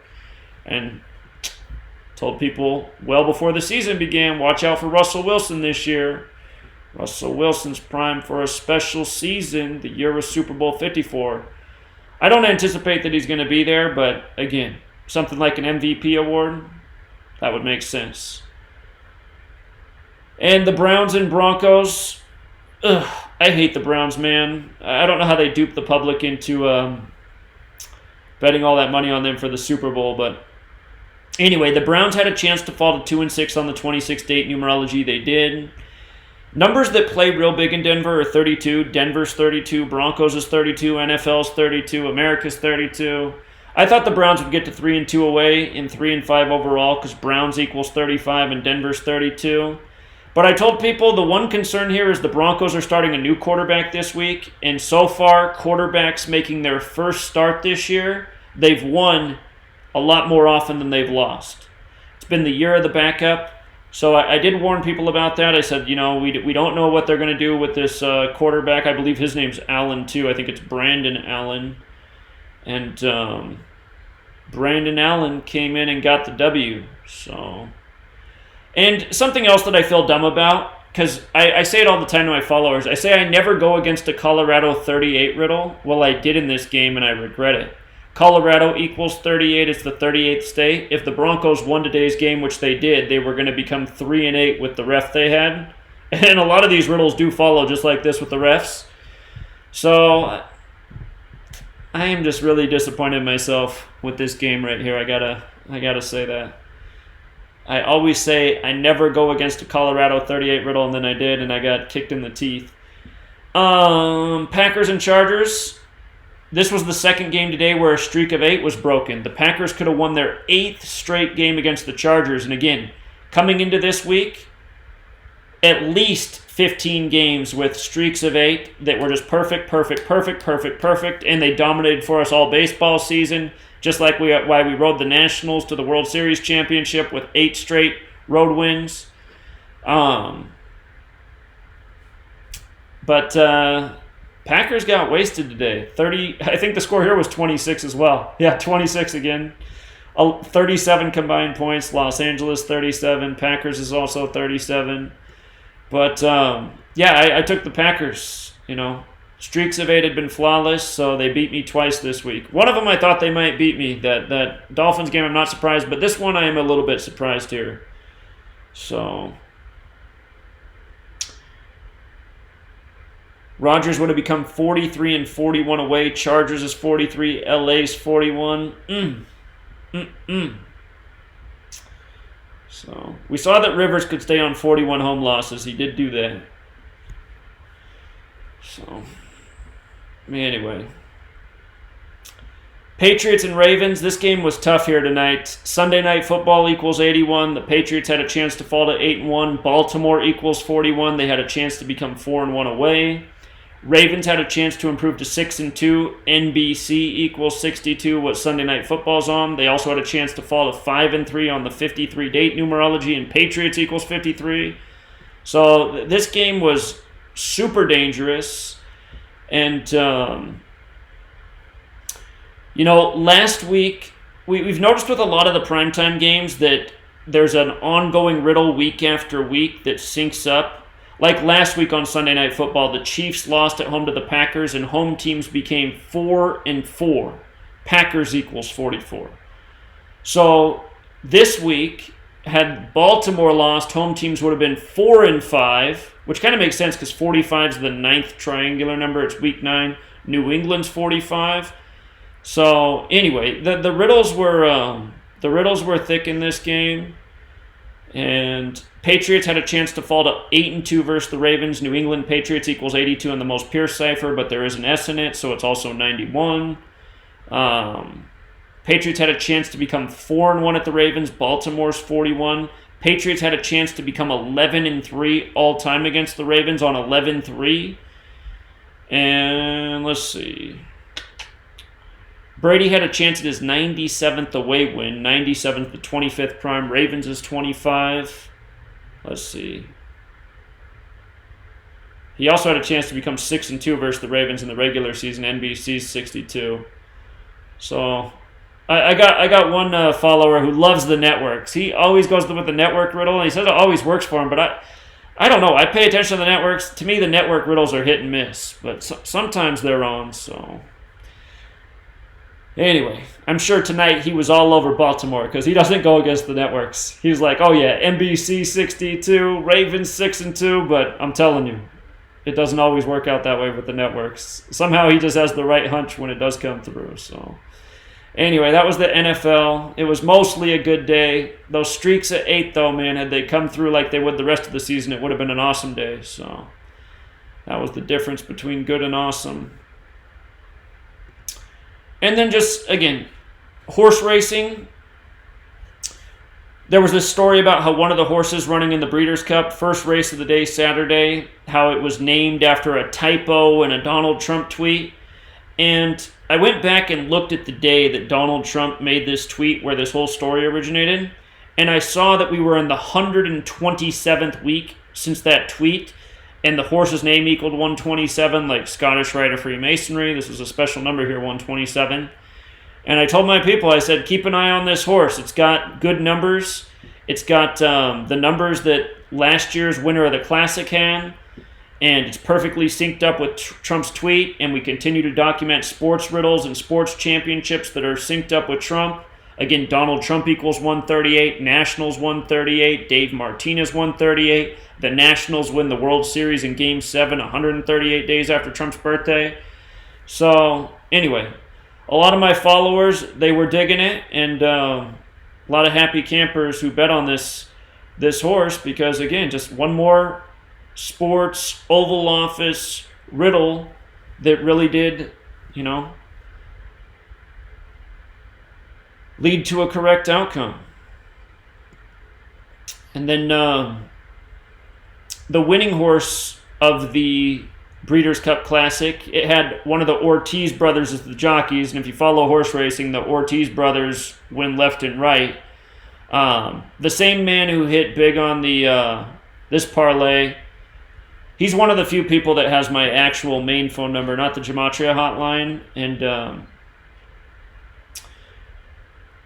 I told him, I said this horse right here, I said, this is the one horse that, I know that he did a ticket with this horse that won it, because I said, this one horse, it's got an Ortiz brother on it, and the horse that he was riding on, it was the horse that had the most named Gematria connections to the track and location. The race was at Santa Anita Park. Look at the horse's name in light of the track. And then Vino Rosso, 52, that matters because the race was on a date with 52 numerology, and California equals 52. Plus, Irad Ortiz Jr. is born August 11th, 118, and Arcadia, California is 118. The first ever horse that won the Breeders' Cup Classic there, Skywalker equals 118. So, I wish I would have put more time into the Breeders' Cup Classic this year. It's just I was trying to keep up with every football game, every hockey game, every basketball game, college pro. It's just like so much. Golf, the golf tournament, I mean. So, anyway. The notes were all there, but it's not like we did bad. It's just horse racing can be so lucrative. When you put in the time, when you put in the energy, you can get really good results. And again, just in case you missed the video I did yesterday, something we were talking about that was really creepy is this was the 36th Breeders' Cup, and coming into the race on October 27th, the 36th horse died on that track this year, days before the 36th Breeders' Cup. And what we pointed out is the name of the horse that died, the 36th horse, Bye Bye Beautiful. It equaled 244, which was also the UFC event this weekend, right? Horse's name equals 62 like sacrifice. But out of all the trainers, out of all the jockeys, out of all the horses in the race, only one had a 244 connection, and it was the trainer of Mongolian Groom, which is the horse that got injured in the Breeders' Cup Classic and was euthanized, becoming the 37th horse to die on the track this year. And, I mean, you just got to say, what are the odds? And then the jockey on there, his name was 44 and 64, the numbers that show up around death all the time. The word kills 44 and 64. So, anyway, we looked at a number of these deaths this year, these horses, and they all looked ritualistic. But just seriously, like, what are the odds? 36 horses in a year, the 36th dies days before the 36th Breeders' Cup Classic begins? I mean, and then we even pointed out before the race was won how this 244 number connected to this honor, like, what could that mean? Well, then his horse goes on to die.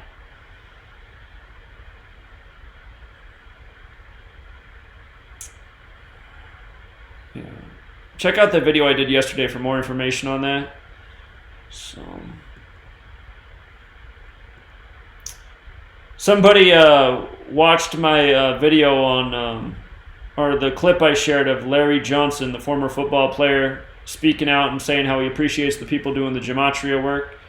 somebody left a comment about how he's going to be the next Peter Gant. So Larry Johnson, if you're out there and you end up watching this, it is good to be aware of this knowledge, because a lot of people in the world of celebrity do die by a very repetitive code.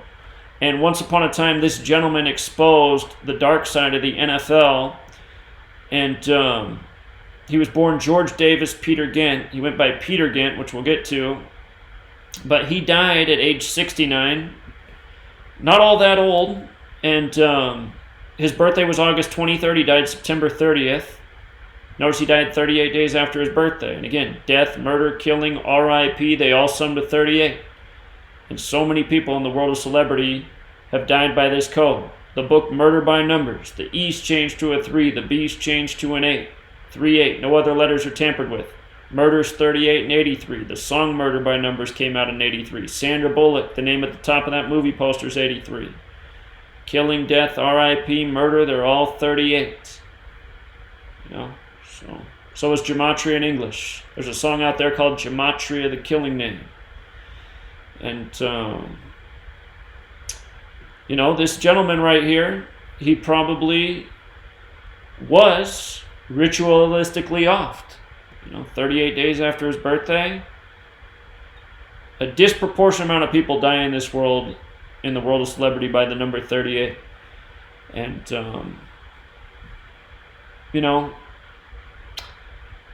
Larry Johnson, he's a courageous guy. It's very cool that he's speaking out, and it's too bad more people don't do it.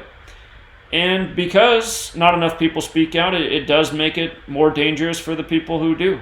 But I'll also say that so many people have ingrained in their brain, because of the 1960s, that if you speak out, you're going to be murdered, right? That's what came out of Malcolm X, Martin Luther King Jr., JFK, Bobby Kennedy. All of them spoke out, and they were all assassinated. So that is part of the public consciousness, that if you speak out, you put your life in danger. And sometimes I wonder about all of those deaths. But again, you can't be a coward. You can't think like, oh, I'm not going to speak out because something bad might happen to me. I mean, that's just the attitude of a loser. And you got to realize, the world is a terrible place because people haven't spoken out. Just like the Martin Luther King Jr. speech. His speech is about a time to break silence, and everyone who doesn't break silence is part of what's wrong with the world. So, cowardice kills, literally. And, for doing this work, I've lost a lot, but I'm still going, I'm still breathing, and I imagine I will for many more moons to come. But you never know. And even if I'm wrong about that, I wouldn't have any regrets, because I know what I've done is I've put out very helpful knowledge that's helped free a lot of people from the bullshit, which includes rigged sports, which includes rigged elections, which includes politics, which includes gossip, celebrity news. I love when people leave a comment like, hey, Zach, I used to spend all Sunday on the couch watching football, and now I've put it all behind, and I go out and I spend time with my family. That's what needs to happen. So, Larry Johnson, in the clip we said in the beginning, he said he thinks it's because of work like the work I've been doing for years that the NFL ratings are down. That ticket prices are going down. And I said the same thing a few years ago when the NFL reported its first declining year. I said back then the videos were getting views, and maybe they still are. It's hard to tell now because every video looks like it gets 1,000 views and then no more. But for people who are newer here, I am on my 19th channel. I used to have a ton of subscribers, and my videos used to actually get a bunch of views. The videos on rigged big sports games used to get hundreds of thousands of views, and maybe more. Maybe YouTube was even censoring then. Maybe they had millions of views. Because I used to wonder, why don't they have millions of views? Millions of people watch these rigged sports games.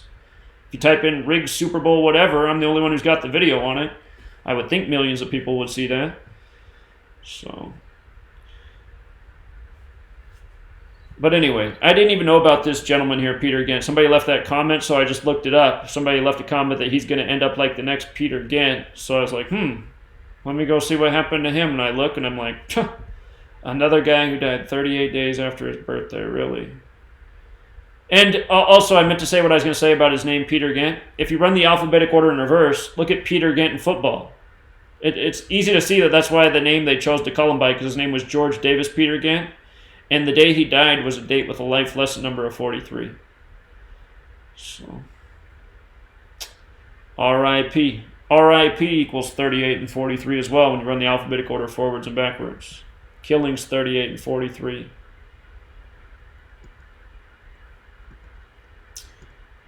And again, for all the people who hate on this knowledge, you're hating on the wrong thing. Big Al.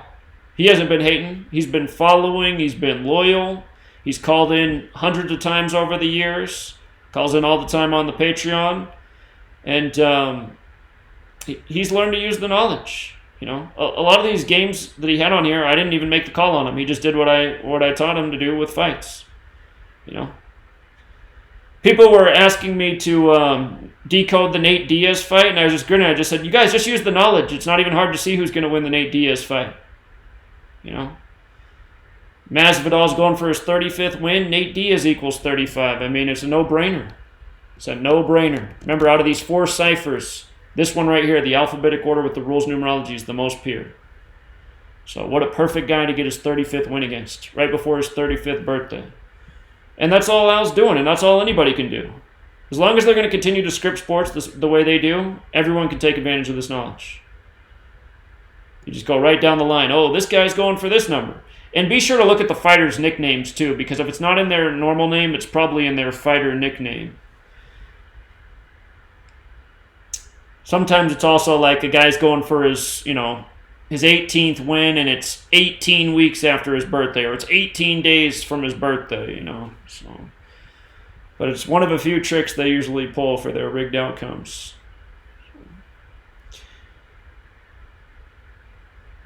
All right, I think we covered it all. I think we went through all of it.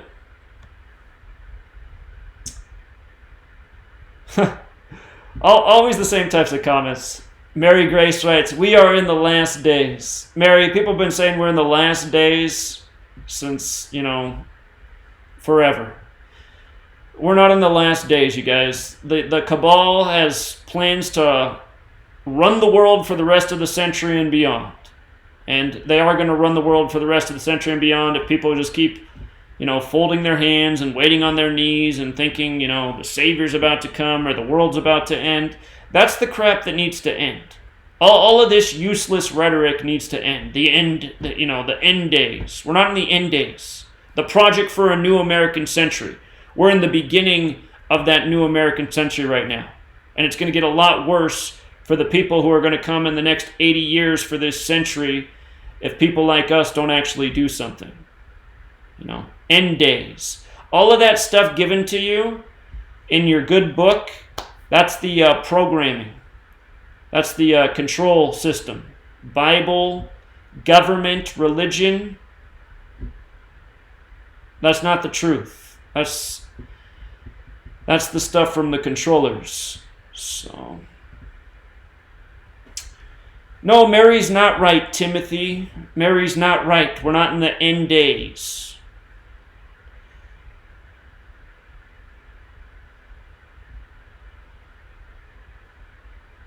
Mary's right, though. No, she's not. I get so annoyed with religious people. Religious people, you guys aren't part of the truth community. You're part of the indoctrinated community. Religion. No different than government. Again, once upon a time before government, what controlled the land was, the church. So...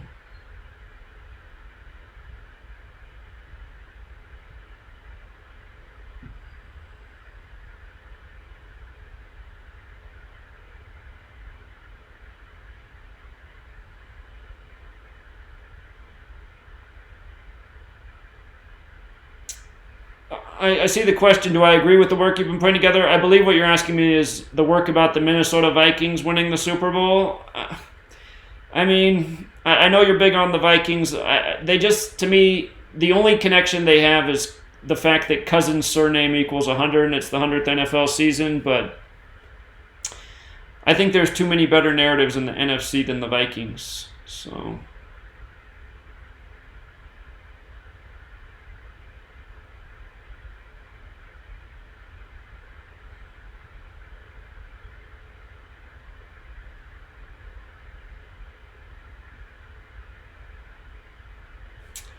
Kayla says she thinks I got 5 more trolls. I guarantee you, Kayla, that there are just 5 new troll accounts made by the group of people that are already there. Because that's what they do. They use like a certain account for a month or two, and then they get rid of that account, and then they use a different name. But yeah, they're trolling even more since the World Series. And yeah, I mean, they're just pathetic. I mean, just the same group that are trolling were just for... when the Nationals got down 3-2, they were just spamming everywhere about what a shitty pick the Nationals was. Wrong again, Zach's wrong again. It's like, who the fuck is writing Zach's wrong again, first of all? Wrong again? Has anyone been more right about anything in the time I've been here? People think I'm arrogant, but honestly, I'm just stating facts. Has anyone in the world been more right about anything than I have? Step up to the plate. Let's debate and see. So... No, the trolls on my page are just the biggest group of fucking losers. And it's just so annoying just reading their shit. Zach's a liar. Zach's a sociopath. And all they're writing all day are lies and sociopathic statements. Let's slit Zach's throat. Zach's a sociopath. It's like, who the fuck is spamming that all day? And then posting my address? I mean, these fucking losers are posting my address on there and then calling me a pussy? It's like, okay. You're hiding behind your keyboard with some fake account name, calling me a pussy, posting my address, saying you want to slit my throat? I mean, if you want to slit my throat and you got my address, why don't you show up at the door? Fucking losers. So...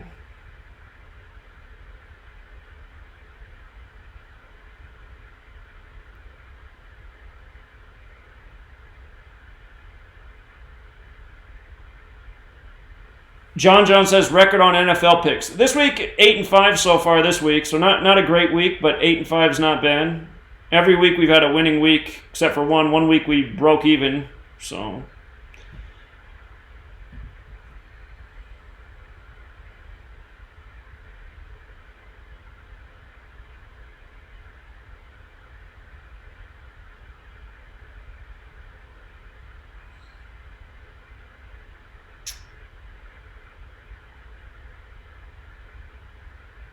I don't know what DM me means. I don't know what that means.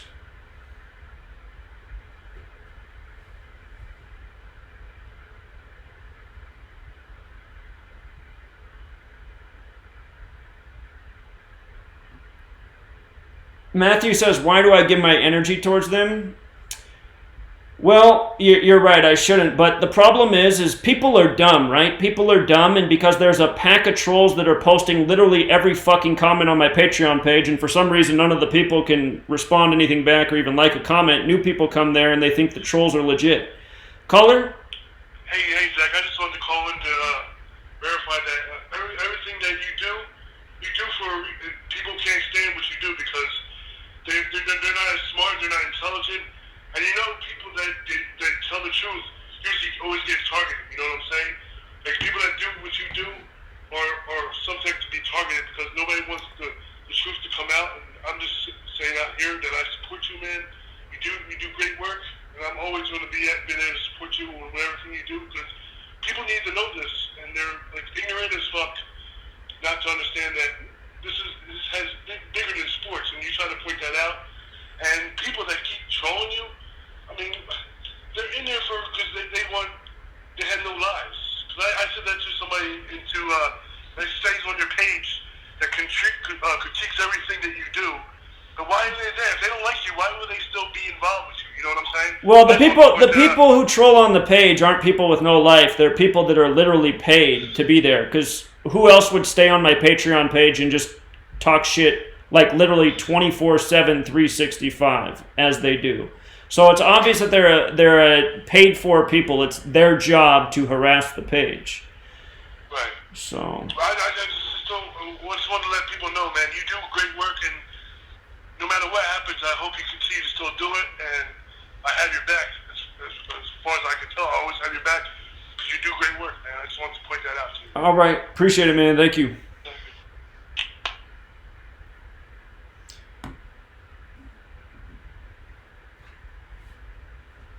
People always ask if I'm Jewish.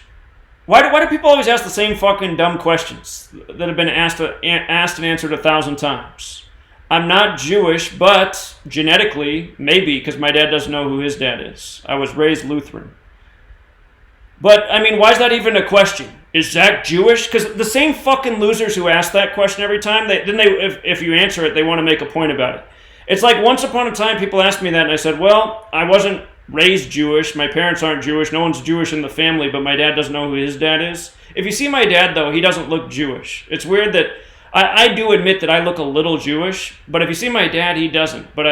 So anyway, it could just be the way my parents' genes mix, but I just know these fucking losers that ask this question that if you answer it, like if I said, yeah, I'm Jewish, which I'm not, but if I said that, then he'd be like, oh, I don't trust your work. Anyway. People like you are who give the truth community a bad name. Because you see, like when the Wall Street Journal writes an article and says, oh, all these conspiracy theorists are anti-Semitic, it's people like you. Because you're someone who's just going to come and say, oh, that person's Jewish, so they're a shill. You know? And it's just such a fucking moronic question. Like all the people who accuse me of being a Jewish shill, it's just so fucking dumb. How could I be a Jewish shill when I expose Zionism better than anybody? You know? I will tell you who is a Jewish shill, No Less News, who looks 1,000% Jewish and who does nothing but legitimize the Jewish bullshit. Because look at what No Less News did. No Less News deleted my interview with him, and then No Less News said, oh, it's impossible to rig sports games. You can't rig sports games. This Gematria is crap. Oh, this is crap. It's like, listen, you fucking loser. When you were sucking Alex Jones's dick and voting for Donald Trump, not knowing jack shit about anything, I was 3 years deep in the game exposing how all this shit is rigged. You know? I'd already have 1,000 correct sports predictions. This fucking loser who just woke up and crawled out of Alex Jones's ass, he wants to say that this is all bullshit and corny and delete the interview and then talk shit. And then look at No Less News. Did he do anything on the synagogue shooting on Yom Kippur? You know why that fucking loser didn't? Because he believes every shooting. What's his commentary every time there's a shooting? Oh, these people who shoot the synagogues are going to help us all get censored. He talks about it like it's real, like the shooting in the news is real. He goes over to Israel with Jake Morphony ass, who makes a fucking video about people who question Sandy Hook are schizophrenic. No Less News. Yeah, he's fucking legit. I mean, my God. So, nobody could... The only people who would ever call me a shill are fucking retards, period. How can you be a shill when you put out real knowledge that's verified every single day, make 1,000 correct fucking predictions, put out bullshit fires like the November 3rd Seattle attack? I told you, that's just some stupid-ass fear-mongering from Europe again. Why do the Europeans have to put out a video every year on the day that Seattle's going to get wiped off the map? Don't count on that in your lifetime. Like I said, Seattle, it's the cabal city right now. If the cabal was going to wipe Seattle out, they wouldn't have built the city up in the last 10 years. Seattle's got 3 times as many high-rise buildings as it did 10 years ago. So...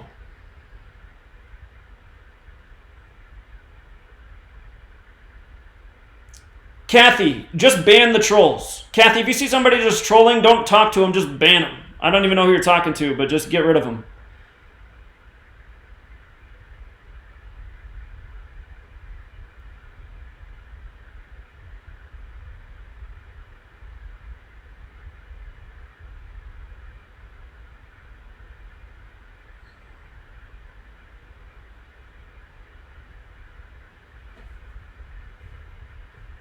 Yeah, I see what you're talking about. Yeah, exactly. No Less News and what's the other guy? Red Ice Radio just did a video and saying that, oh, people accuse us of being white supremacists. Well, you know what? If people accuse you of being white supremacists, they have a point. Go watch a No Less News video showing his college basketball footage. He pauses at one point and he goes, watch what I do to this black guy right here. What does that imply? What does that imply? He pauses and goes, watch what I do to this black guy right here. I mean, what's the point he's making? What's the point he's making? Isn't that a racist statement? To make a point about, watch what I do to this black guy right here? That's No Less News. And then Red Ice Radio, I mean, that guy's made videos about how the genocide of the native people was justified because they're like a lesser species. I mean, if that's not white supremacy, what is? So, yeah, you know, you look at these bigger channels, none of them talk about Gematria. You know, it's just... Anyway. Yeah, I know No Less News went to Israel. He went there with Jake Morphonias, the same guy who attacked the people for calling out Sandy Hook. And people think these are legitimate truth channels? Makes you wonder what they did in Israel together. Is Zachary an atheist? Somebody who hasn't read my book. No, I'm not an atheist. Atheism's a religion in itself. So, I am not religious. Thanks for the super chat. I appreciate it.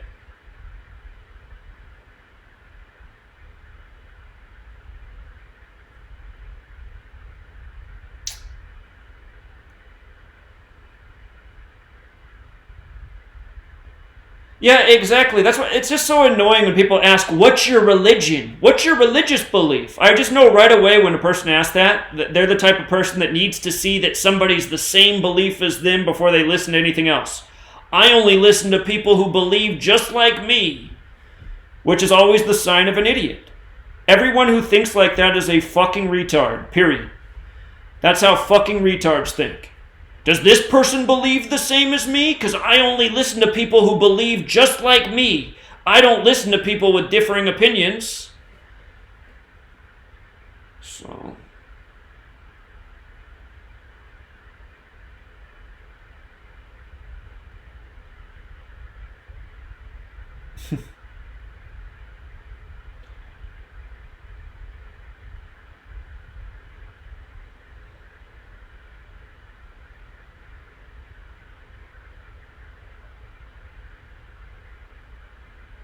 Somebody, I don't understand your sentence. Don't truth that sellout fraud athletic actor? I don't know if that sentence is supposed to make sense.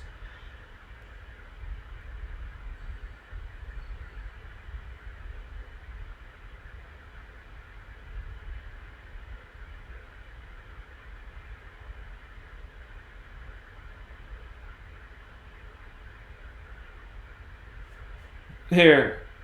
This guy right here, MC, I think Zeke gets hurt tomorrow. Okay, I don't know what that's about.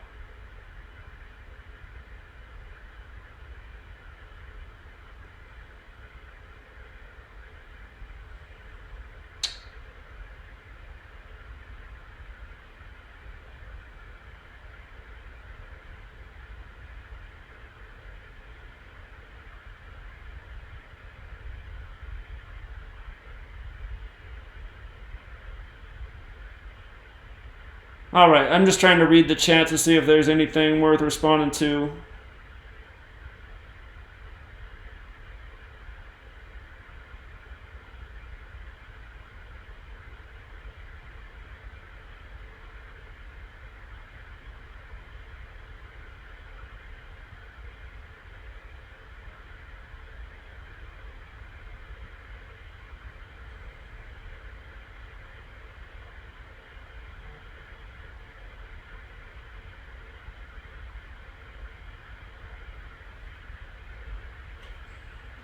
Yeah, I know what you mean by Zeke. So, yeah, just...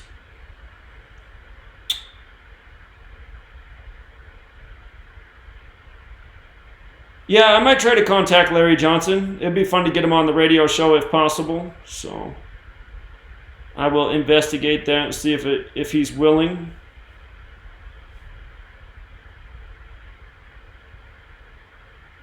Okay, Woody Hayes, I'm getting rid of you. Sorry, man. 2 dumb questions. Always the same fucking questions from fucking idiots. Are you related to L. Ron Hubbard? Why?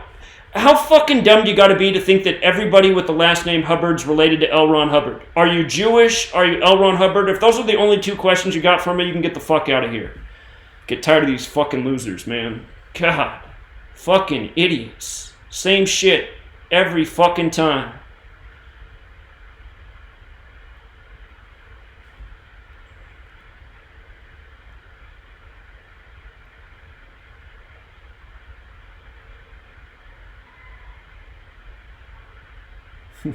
I hear my lady yell in the background. She said it's time to get off. All right. Appreciate the super chat.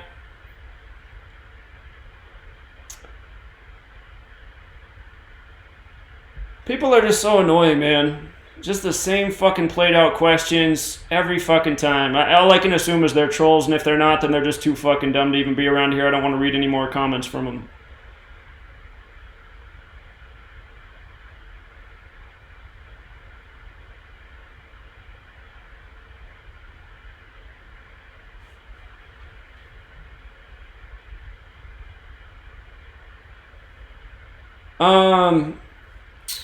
I don't really sell much merchandise. I got my book, and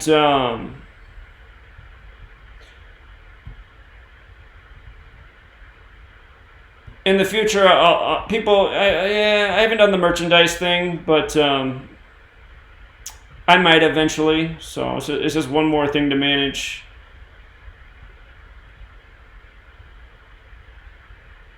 Thanks, Jossie. I'm sure I did get it. I haven't checked my PayPal for a month, but I'm sure it's there. I appreciate it. Thank you very much. No, I got to get off. My lady's gonna be mad if I don't. So.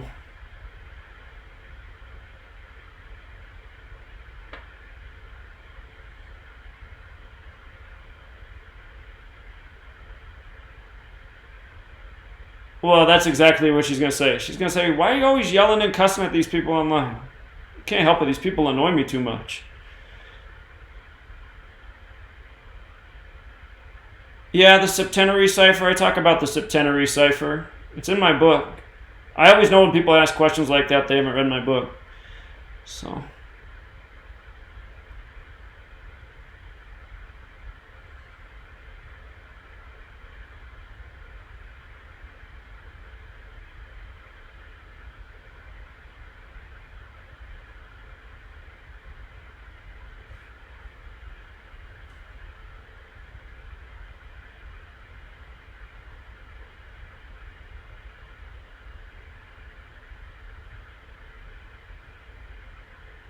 Thanks for the super chat, super villain.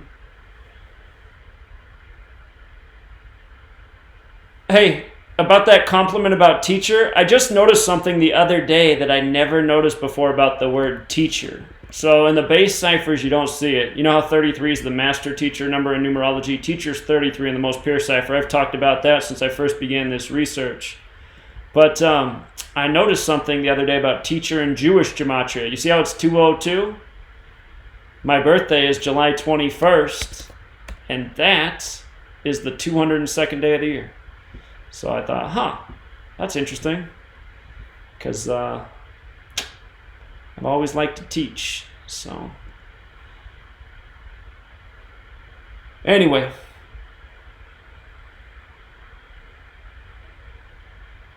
Oh, I'll answer this last question about why I've been standing. Yeah, I'm standing because this gentleman who goes by the name Crimson, I need to get in contact with Crimson. I haven't talked to him for a moment.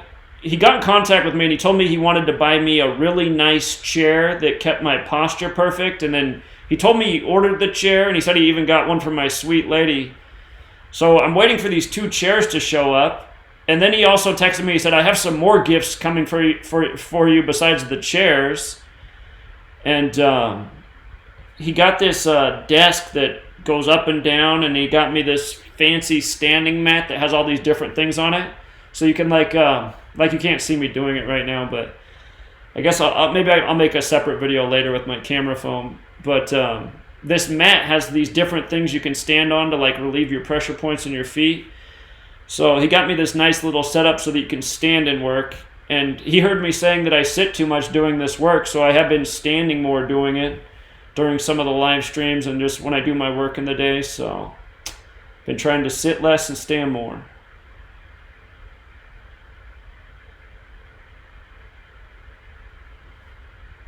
So that's why we're standing. All right, you guys, I better wrap it up. Thanks for sticking with me through all the ranting. We'll leave it there. Until next time, Truth Seeker.